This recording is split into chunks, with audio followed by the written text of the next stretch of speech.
आप लोग हैरान लग रहे हो, आज शौक लग रहे हो, है ना? ये ऐतिहासिक दिन है, शौक मत होना, अभी धमाका बटने जा रहा है।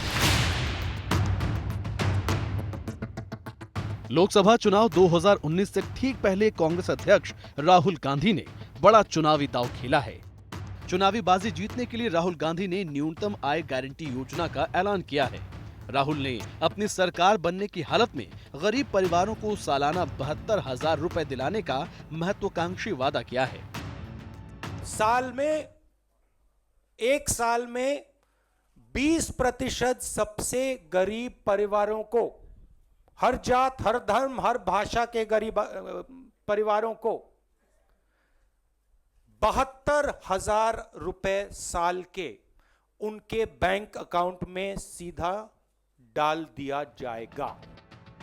राहुल गांधी हर किसी को हर महीने न्यूनतम 12,000 रुपए सैलरी दिलाने का दावा कर रहे हैं। राहुल गांधी ने कहा है, जैसे हमने मनरेगा का वादा पूरा किया था, वैसे ही अब न्यूनतम आय का तोहफा लोगों को देंगे। लेकिन क्या ये वादा पूरा करना आसान होगा?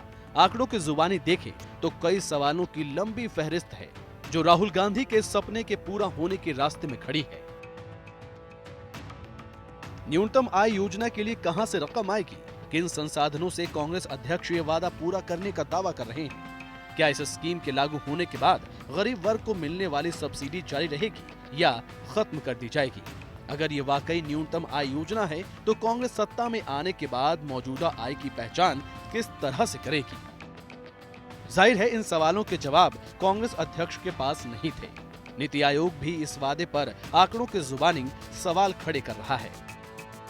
Any norm, any prudential norm, you don't care anything that will happen to your credit rating agencies or to your debt to GDP ratio, but you just announce a scheme for the sake of winning elections, and as simple as the worst kind of voter politics that you can get. चुनावी बातें भले ही राहुल कितनी भी कर ले, लेकिन इसका आर्थिक गणित हम आपको बताते हैं। मनरेगा का 2018-19 का बजट 55,000 करोड़ का था। इस बार के अंतरिम बजट में शुरू की गई पीएम किसान से सरकारी खजाने पर 75,000 करोड़ का बोझ पड़ने का अनुमान है। वहीं अकेली स्कीम से इन दोनों स्कीम का करीब 3 गुना यानी 3,60,000 करोड़ का बोझ सरकारी खजाने पर पड़ेगा। ये रकम 27 लाख करोड़ के बजट आवंटन का 13% है। इस बोझ का सीधा मतलब हुआ वित्तीय घाटे में भारी भरकम बढ़ोतरी इस स्कीम के शुरू हो जाने से हो सकती है। इस साल भारत का वित्तीय घाटा 3.3% रहने की आशंका है। ये आंकड़ा ग्लोबल स्टैंडर्ड के मुकाबले कहीं ज्यादा है। अब अगर राहुल गांधी की स्कीम को लॉन्च कर दिया गया तो फिर वित्तीय घाटे में जीडीपी के 1.9% के बराबर बढ़ोतरी हो सकती है। भारत की कुल सब्सिडी का आंकड़ा भी इस स्कीम की रकम से कम है। यहाँ तक कि मुख्य योजनाओं का कुल खर्च भी इस योजना से काफी कम है। अब अगर इस आवंटन की तुलना देश के स्वास्थ्य बजट से करें तो फिर भारत का कुल हेल्थ बजट जीडीपी के 1.4% के बराबर है। इस स्कीम में कांग्रेस इससे ज्यादा रकम देने का ऐलान कर रही है। हिंदुस्तान पे final assault on poverty is now beginning.